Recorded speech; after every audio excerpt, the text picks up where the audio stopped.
Hi there! Do you think you're a football expert? Today let's see how many Serie A teams do you know. Guess the team right by their jersey to get 2 points. Spot if the jersey is the home or away jersey to score a bonus point. With each question you will face a Serie A team, so keep track of your points through the whole season to discover your ranking at the end. Be sure to stay until recovery time. A bonus question will possibly improve your score and make you the next Italian champion. Are you up to the task? Let's check it out. Ready, go!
Oh, well done, you made through the tough Serie A league.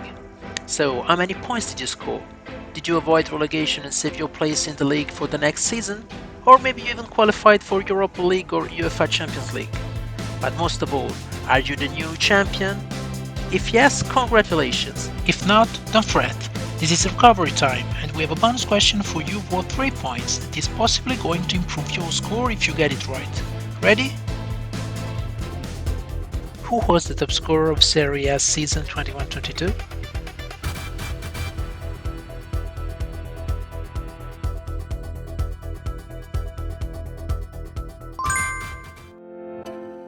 So, how did it end after this?